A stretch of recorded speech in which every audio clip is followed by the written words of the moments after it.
এই যে রমজান আসছে সামনে, একটা হাদিস আপনারা সবাই শুনেছেন, নবীজি সাল্লাল্লাহু আলাইহি সাল্লাম বলেছেন স্বর্ণের অক্ষরে এটাকে লিখে রাখবার মতো।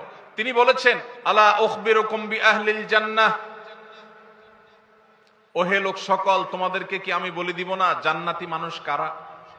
আপনারা জানতে চান জান্নাতি কারা? জানতে চান ভাই? আল্লাহু আকবার। আল্লাহ আমাদের সবাইকে জান্নাতি হওয়ার তৌফিক দান করুন। নবীজি বলেছেন, আলা উখবিরুকুম বিআহলিল জান্নাহ, তোমাদেরকে কি আমি জান্নাতি মানুষদের কথা বলে দিব না কারা জান্নাতি হবেন, তাদের মার্কা কি হবে, আলামত কি হবে? ভাইরা আমার, নবীজি সাল্লাল্লাহু আলাইহি সাল্লাম বলেছেন, দেখুন জান্নাতি মানুষের মার্কা কি, আলামত কি। জান্নাতি মানুষের মার্কা বা আলামত তার লেবাস বা পোশাকে যতটা প্রকাশিত হয় তার চেয়ে বেশি তার আচরণে প্রকাশিত হয়। নবীজি বলেছেন, কুল্লু দাঈফিন মুতাদাঈফ,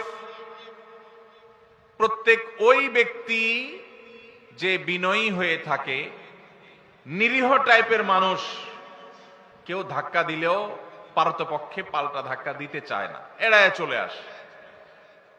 কেউ তাকে চরম অপমান করছে, সে চাইলে প্রতিশোধ নিতে পারে, কিন্তু মাথাটাকে নিচু করে সে জায়গা থেকে সরে যায়। এরকম লোক কিছু লোক আছে না নাই? আমাদের সমাজ তাদেরকে বোকাশোকা মনে করে, আমাদের সমাজ তাদেরকে দুর্বল মনে করে, আমাদের সমাজ তাকে নিরীহ এবং অসহায় মনে করে, বেকুব বা নির্বোধ মনে করতে পারে সমাজ।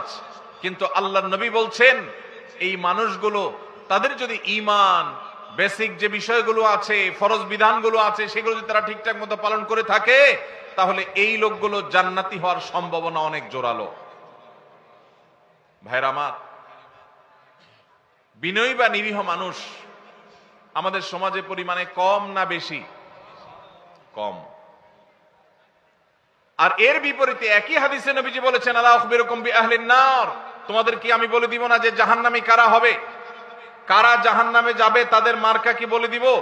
নবীজি সাল্লাল্লাহু আলাইহি সাল্লামকে যখন বলা হলো, হ্যাঁ আল্লাহর রাসূল অবশ্যই বলুন, তখন তিনি বলেছেন, কুল্লু উতুল্লিন জাওয়াজিন মুস্তাকবির, গোয়ার কিসিমের মানুষ, ঘাড় মোটা, তেড়া, রূঢ় স্বভাবের, শক্ত প্রকৃতির, দিলের ভিতরে কোনো নরম নাই, কোমলতা নাই, কোনো প্রকার বিনম্রতা নাই, মমতা নাই,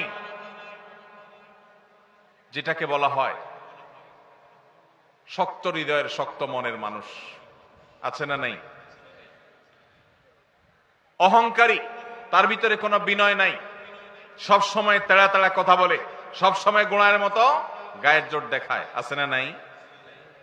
আমাদের দেশে কখনো রাজনৈতিক পাওয়ারে, কখনো টাকার জোরে, কখনো ক্ষমতার জোরে, কখনো বাপ চাচার দাপটে, মামু খালুর দাপটে মানুষ অহংকারী হয়, হয় কি হয় না? আবার অনেক সময় কোনো কারণ ছাড়াও মানুষ অহংকারী হয়।